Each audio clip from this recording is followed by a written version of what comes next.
Evelyn to Philip, Monday, March 15th, 1943, 7:35 p.m. Dear sweetheart, your Friday letter arrived this morning, and I too am glad that you didn't mail your Thursday letter.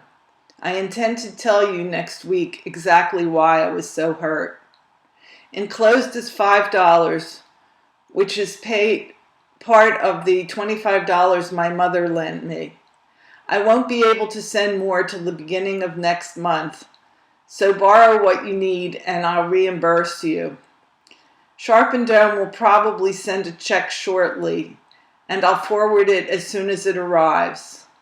Hope you'll be able to manage. I don't want you to be in debt when you get paid in April. Milton came in this morning from Mississippi by plane. The Browns plan to use the car during his stay, and will probably go there sometime this week. I also forgot to tell you that Ben qualified for marksman with the rifle. And still another item. Billy and Dolly Cooper now have a 3-week-old son. Ben left 1 a.m. this morning, and we all stayed up till 12 last night to see him off.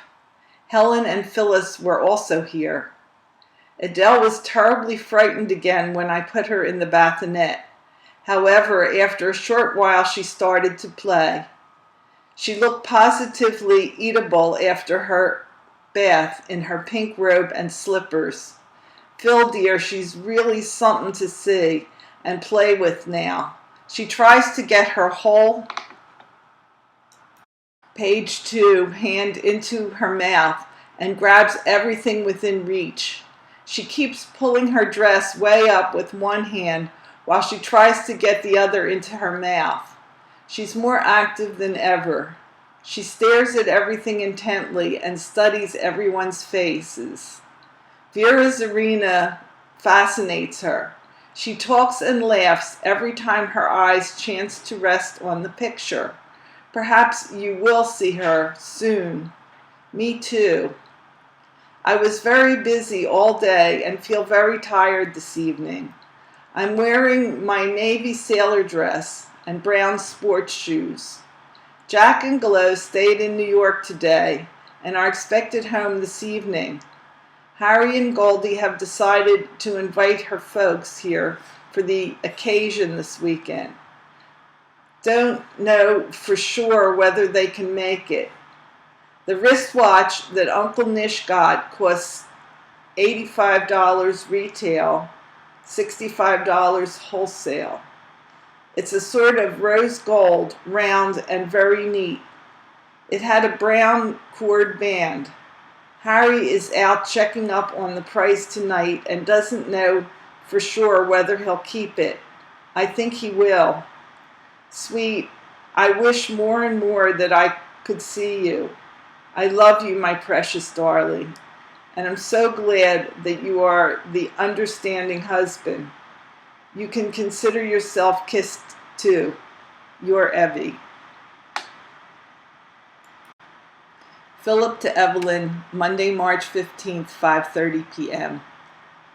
Precious Evie, the lieutenant called us all in for a powwow this morning and told us that orders had come down from General Arnold that we work 7 days a week and that no 3-day passes or furloughs will be issued except in cases of emergency. This definitely puts the damper on my aspirations to come home when Jack goes into the Army, unless the CO puts this under the heading of emergency. So don't put any faith whatever in the prospects of my being there about April 2nd, or any time at all for that matter. I'm putting it very bluntly, dearest, so that you will not twist my meaning. That is the way it was given to us, and that's the way I pass it on to you. If you can figure a way out, then you're a better man than I am. I'm strangely at a loss for words this evening. There really isn't much of anything to write that even remotely resembles good reading. I can only repeat the routine weather report. Warm and cloudy. It just started to rain. And nothing new in the routine of my work. No news whatever. Not even an interesting rumor. In short, a very dull day indeed. Page 2. Except, of course, for the always exciting daily letter from my Chippy, and a delightfully long, cheering letter it was. I don't know what I'd do, sweet, if I didn't have that daily word from you to depend on and to fall back on. That and the knowledge that my Chippies are getting along okay are the two factors that make for high morale as far as the old man is concerned. True, this not knowing when I'll see my babies is depressing and discouraging, to put it very mildly. But just so long as you, my lovely, and the princess and Mom, and the rest of the families are well and not in want of anything material, I'll be able to put up with it. I hope and pray for all our sakes that we don't have to put up with it too long.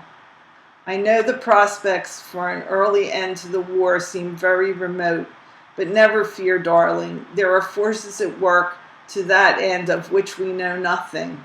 And when the time comes for the fulfillment of Allied plans, now in the making, the world will be stunned by the suddenness, the unexpectedness, and the power of Allied might that will dwarf anything the Axis has ever approached.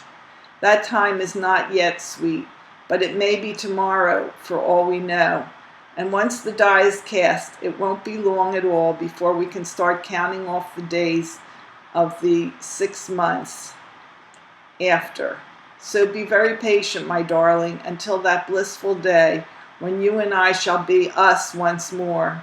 Good night for now, honey. See you tomorrow. My love to you and our little cherub, and all the other pallers and strongins. My best to the Fromers. As ever, your Phil.